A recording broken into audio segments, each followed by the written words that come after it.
It is the beginning of a new system. So does that mean gold will jump immediately? Maybe not. But every reduction in paper leverage to me, Daryl, means the physical market has a little more influence over the price. What really also makes me feel that way is that this recent pullback has been the perfect opportunity for the biggest buyers in the world to continue to load up on cheaper prices. And we see that. Largest amount central banks have ever bought in the first quarter ever. Largest amount that China has ever imported in silver in the first quarter ever. Massive amounts of gold China imported. Biggest deliveries we've ever seen on COMEX, all as the price has been getting kneecapped. The public got scared out. The smart money jumped in with both feet. And then I think the next leg higher begins. Global financial markets are reaching a pivotal inflection point as the illusion of paper-dominated leverage disintegrates. Sovereign entities and institutional giants are quietly preparing for an unprecedented monetary realignment. Andy Schectman, a veteran precious metals expert and president of Miles Franklin, maintains that recent market pullbacks have provided an ideal loading window for central banks and stealth buyers to corner physical supply. While public investors panic during paper price dumps, smart money is absorbing record volumes of deliverable gold and silver. This aggressive physical accumulation predicts an inevitable breakdown in paper leverage, signaling a massive upward repricing for precious metals as deliverable metal overrides paper derivatives.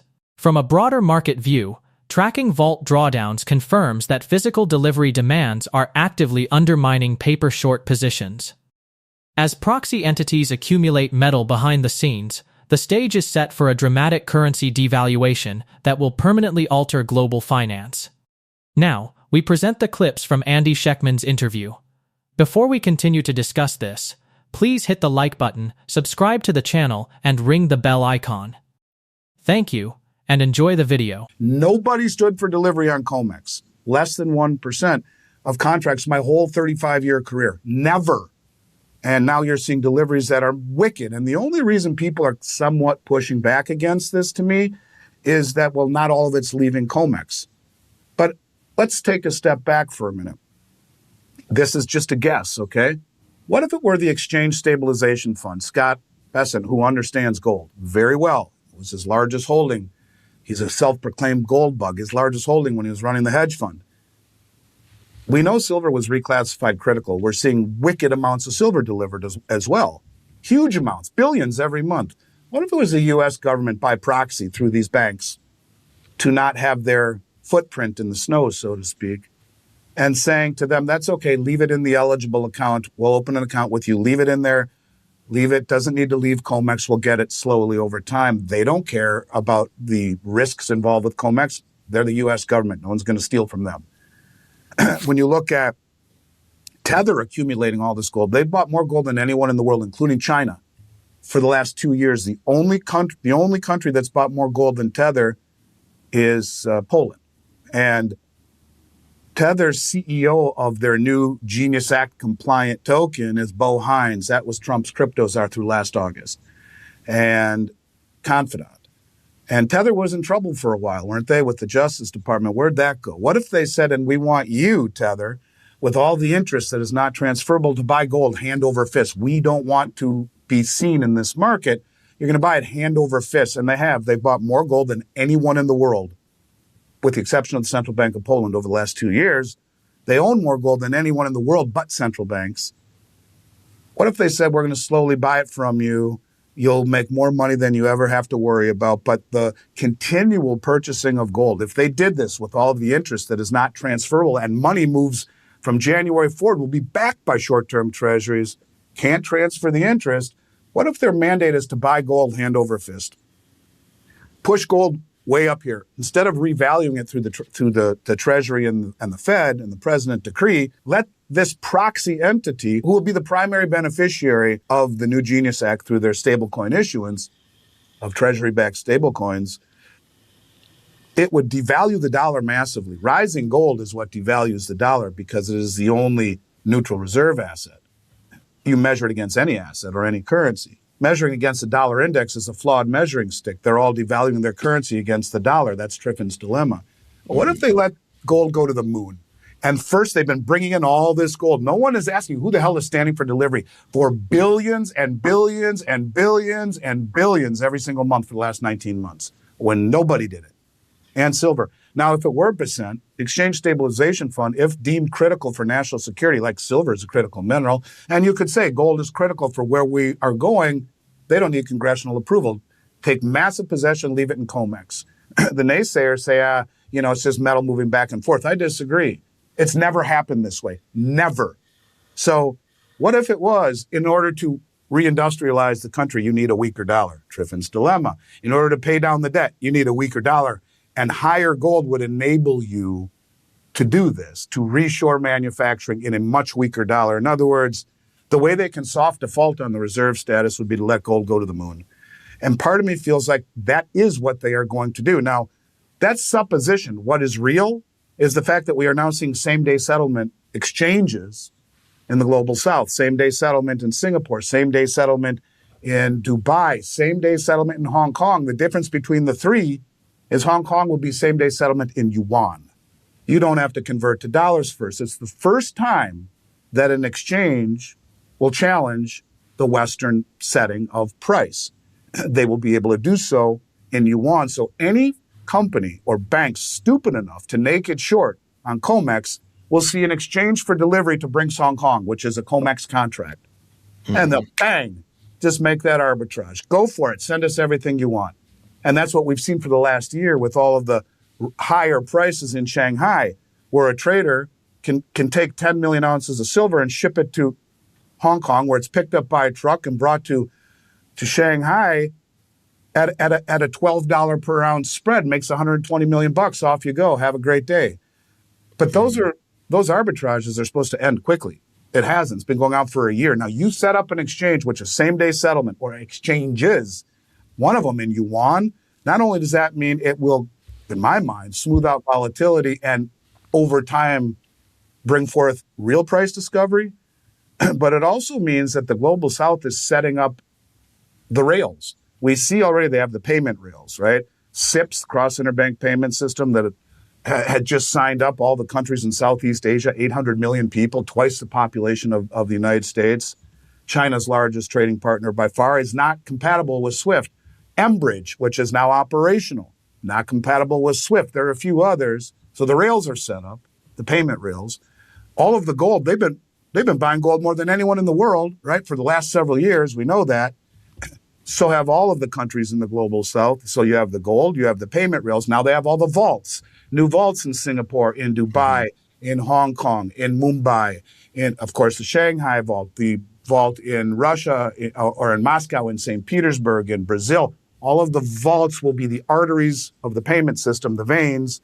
They will trade with one another in cross-border trade with their local currencies and settle imbalances in gold. And with the rise of the Hong Kong exchange in yuan, China can buy oil from the UAE, who is a member of the BRICS and left OPEC, and they can pay for it in digital yuan and then immediately convert it into gold and take possession of it out of Hong Kong. But all of the vaults that the Shanghai Metals Exchange are building throughout the world will be an extension of this. There will be, and there is one that's either near completion or is in Saudi Arabia already. They're going to do it there is one in UAE. These vaults, they'll be able to house gold in all of these vaults throughout the Belt Road Initiative and take gold right out of their backyard and settle imbalances that way. It is the beginning, in my mind, of a new system.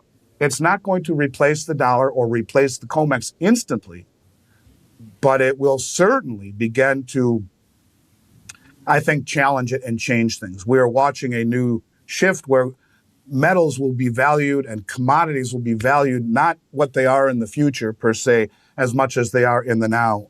And I think that's a big deal. And you look what China's done. Their biggest banks have, as of the 24th, made trading, if you're retail, in speculative, in futures, done. They closed them all out. And they are pushing and incentivizing their public to own physical metal and take possession of it, like their state-sponsored gold accumulation program. Mm-hmm. They are pushing slowly for real price settlement. And that's what will happen. So when does it happen? Don't know. But it is in the process of happening. And I think people look at things with too much of an immediate time frame. It's happening. And it's like suddenly, or, gradually, then suddenly, little by little, then all at once. That's where we're at right now. And I think these are big steps that we see in front of us that are kind of showing us the footprints of where this is going. A revolutionary parallel monetary system is rapidly emerging across Eastern financial capitals, bypassing traditional Western clearinghouses. Newly established same-day physical settlement hubs in Hong Kong, Singapore, and Dubai are facilitating commodity transactions directly in local currencies like the yuan. This structural evolution enables market participants to purchase physical gold directly, without first converting into US dollars.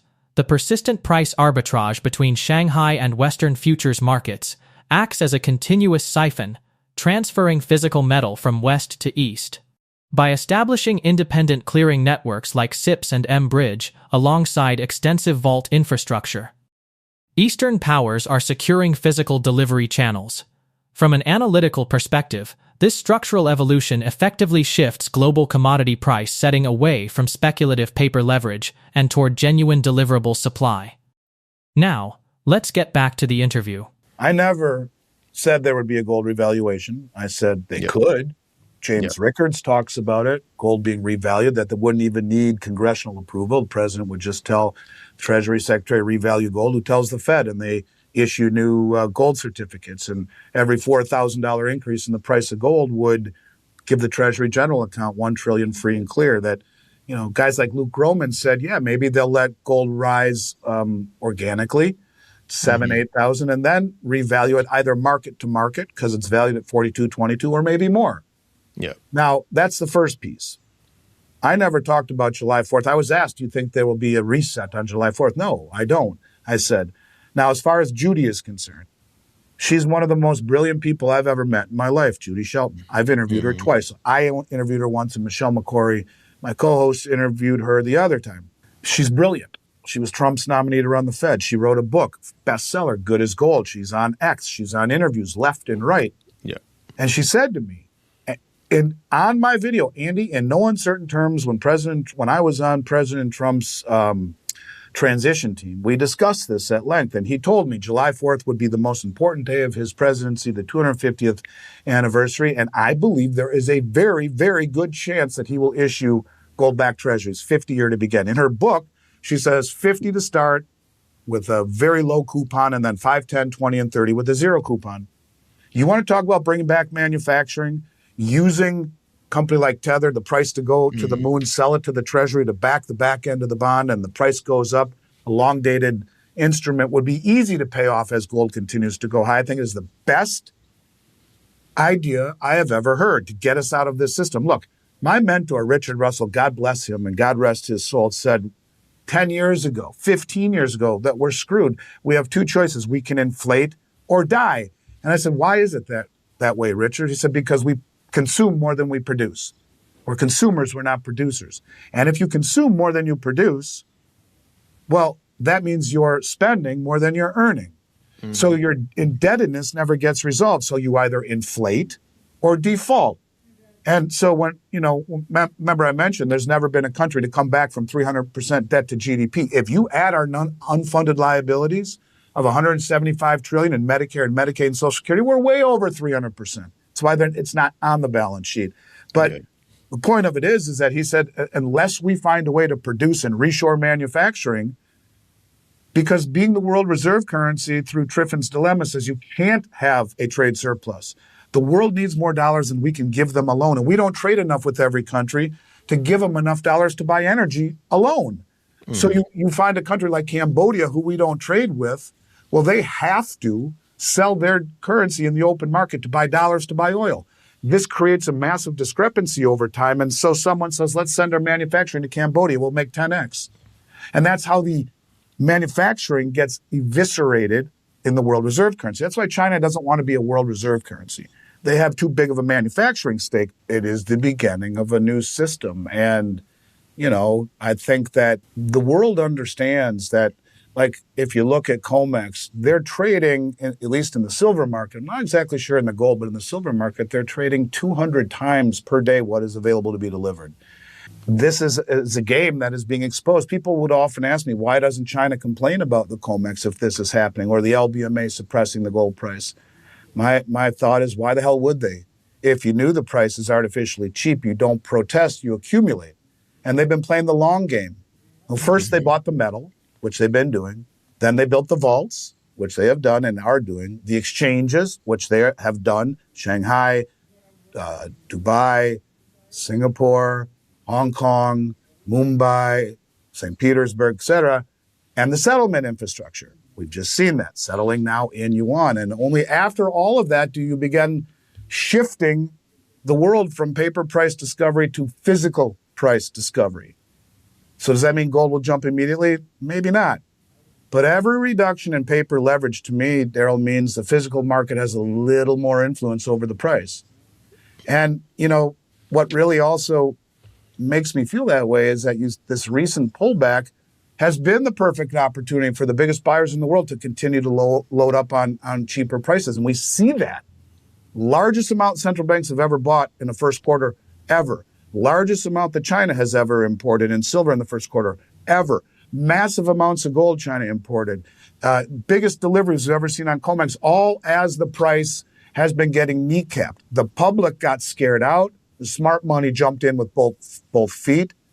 And then I think the next leg higher begins. And I don't know. I think I just believe that we are at a point right now where we will start to realize that the futures market, where it's backwards, it's the tail wagging the dog, will be exposed, just like the London gold pool was, in the respect that anytime you manipulate a price of a commodity for reasons that are impure, you're in trouble, because over time, the delivery and the immediate delivery, which begins to show real price, overruns the ability to create an illusion of price. So, this is not something that people should think will happen tomorrow. Could, but I think it is happening. And you can see when you put it in that order, all of this stuff isn't by coincidence, right? The rails, the vaults, the settlement system, the exchanges, everything. They're going to challenge the West. And let's not forget that China also owns the LME, the London Metals Exchange. Those are the base metals. And they have built vaults in China to house those metals that are traded in London. It's a slow progression from paper price suppression to real price discovery and immediate delivery. And I think it's a massive deal. Huge. Unprecedented global debt levels and mounting unfunded liabilities have forced Western economies into an inescapable mathematical trap. Under Triffin's dilemma, maintaining world reserve currency status inevitably destroys domestic industrial capacity while generating unsustainable trade deficits. Facing a stark choice between currency hyperinflation or catastrophic debt default, policymakers are quietly exploring hard asset solutions. Introducing long-dated, gold-backed treasury bonds could offer a strategic pathway to stabilize sovereign balance sheets, absorb excess liquidity, and fund domestic industrial reshoring. Allowing gold prices to appreciate organically recapitalizes central bank reserves without legislative gridlock. From an independent strategic viewpoint, rebacking sovereign obligations with revalued precious metals remains the only viable exit strategy to prevent systemic monetary collapse. While paper exchanges currently trade hundreds of paper ounces for every deliverable bar, this artificial derivative structure is mathematically unsustainable. As physical redemption demands accelerate globally, paper markets will inevitably yield to hard asset scarcity, triggering a historic shift toward physical asset supremacy. Share your thoughts about this interview in the comment section below. If you found this video helpful, please hit the like button, subscribe to the channel, and ring the bell icon. Thanks for watching.